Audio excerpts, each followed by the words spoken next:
to make that half hitch, we're going to leave about that much string hanging out of it. And I'm just going to make 3 or 4 half hitches here. Can't pull too tight, that little floss will break, but it's not bad. Then just leave that hanging out like that direction. Line that extra floss back up on it until you bob it reaches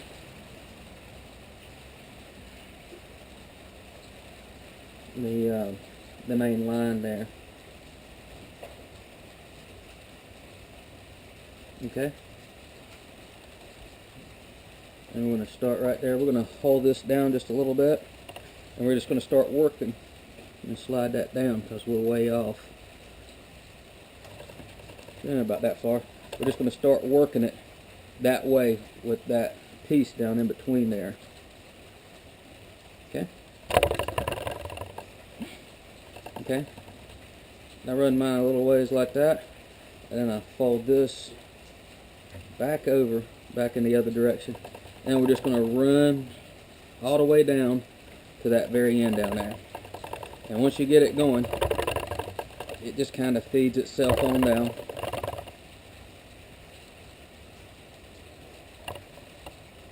Okay, now we're down to the end. We're going to go back in the other direction.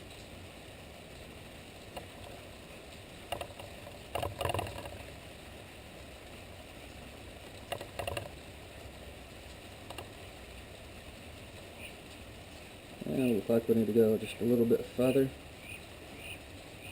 See if we can't pull that a little bit tighter.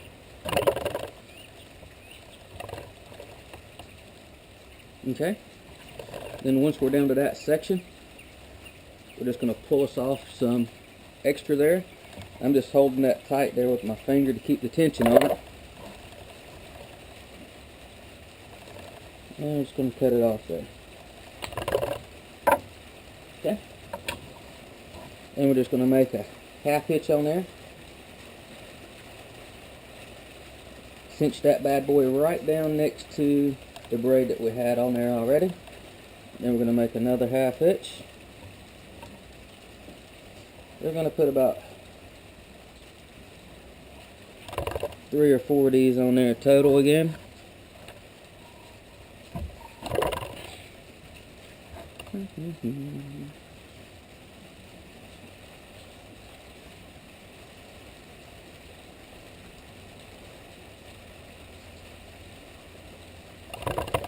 And they'll snug right up down on the okay. Then I'm going to take both of the pieces together. And I'm going to do this 3 times around.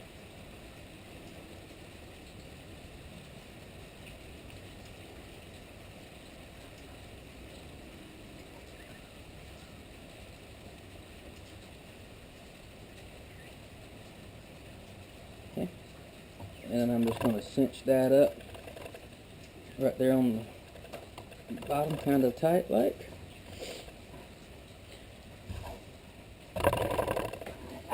Take my clippers, clip that off as close as possible.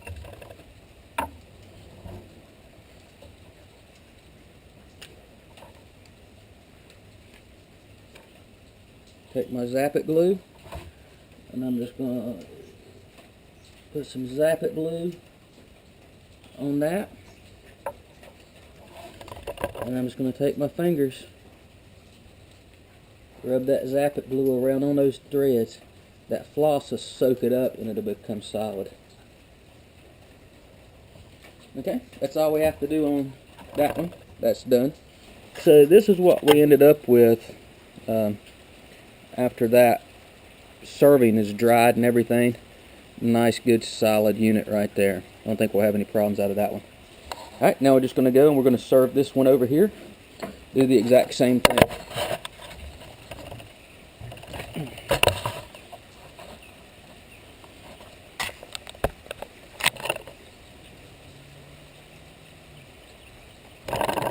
Once again, we're just going to come back about 3/4 of an inch or an inch there and serve that in.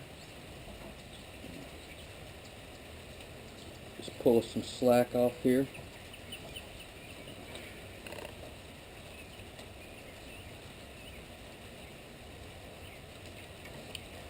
And we're going to tie some half hitches.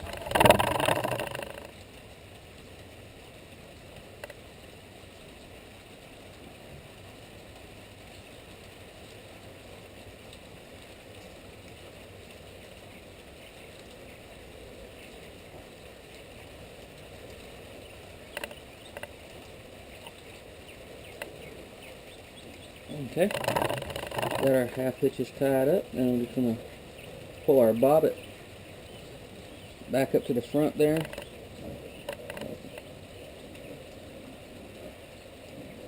Hold our string forward, and then we're just going to start serving that. Let it run down to the junction there where our loop starts. Okay, just a little bit further there. We kind of started going in the wrong direction. I'm just going to take it back and redo it a little bit there. Need to go about another 1/8 of an inch or so. Okay, that looks good. I'm going to head back in that direction. Once you get it going good, don't normally have too much problems out of it. Kind of serves itself back up. Okay, now we're right back on top of where we started. Just going to pull us out some extra there.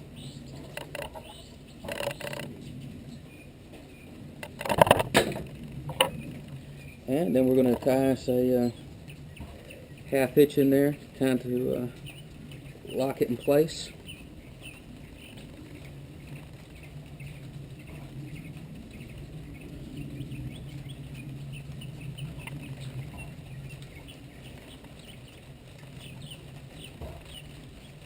Okay. Then once we get that, we'll tie some 3 or 4 more half hitches in there to kind of cinch it down a little bit. Make sure everything's good and solid. Tie it back this way so you can see what's going on there. Just running that up through there like that.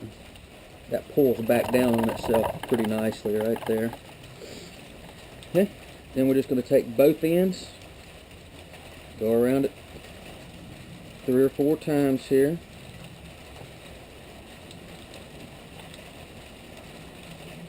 And then cinch that down on it down there. And you can see you just kind of use your fingernails there to pull it up a little bit, make sure it's nice and solid on there. Then just take your fingernail clippers, clip that off as smooth as possible across there. Take your Zap-It glue, come across there. Zap-It glue may have got stuck.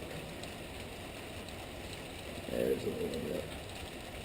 Just putting a little bead of Zap-It glue across there.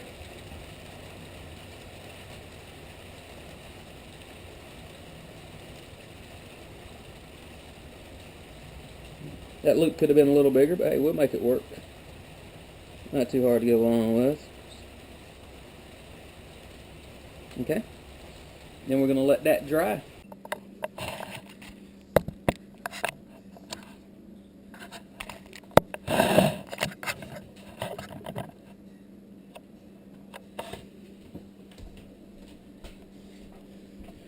Okay, so the next step is to put your monofilament up inside of your braid here for your lure to attach to. Alright, so what I have here is I have a spool of I don't know, 130 pound monofilament.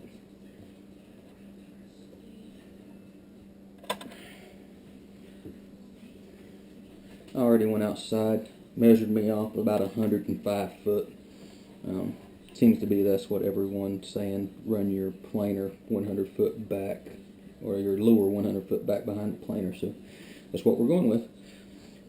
I have found that if you don't get this cut nice and smooth, it won't go up in the needle very well. This is just a hollow needle. This will go up inside of. Finally, just take a good pair of fingernail clippers and kind of pull away as you're doing it. It makes that cut nice and smooth. And we're just going to take that and we're going to insert it up inside of that needle.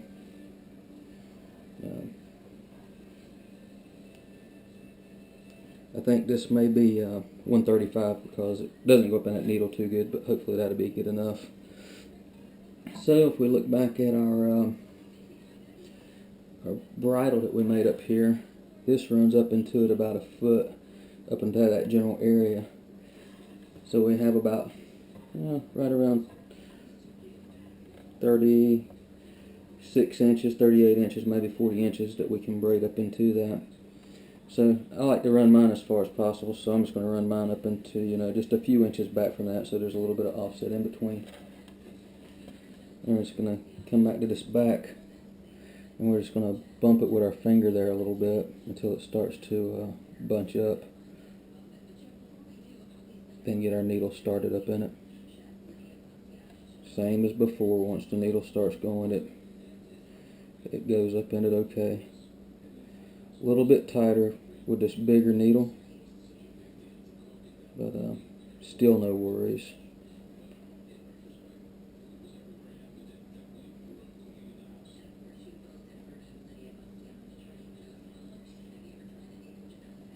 And just take your time, stick it up in there a few inches at a time, and we'll work it down.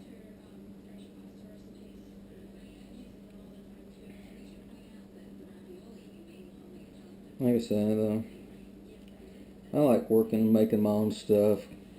Like today, it's raining outside. I'm not working, so I'm up there, right there, about where I want to be now. I'm just going to go ahead and pop it out to the side there. And I always just twist mine a little bit to get it to pop out of the side. And we're going to pull our monofilament all the way through, pop it out, and feel it, make sure it's nice and smooth. As if it's not smooth, it will damage your braid, and that still has a little bit of a tag in on it. And that feels pretty good. And I'm just going to push that back up until it falls back inside the braid. And then I'm going to work all the extra down to that end. Okay, so now you can see there that we're up inside of that main line the same way with that, and it's got that Chinese handcuff on there, and you can't pull it out now, but I'm going to go ahead and do just like they say, and I'm going to serve this in. I'm going to serve it from here down onto the monofilament, and then I'm going to serve it on the monofilament back up and cover it and tie the knots just like I did when I did here. Okay?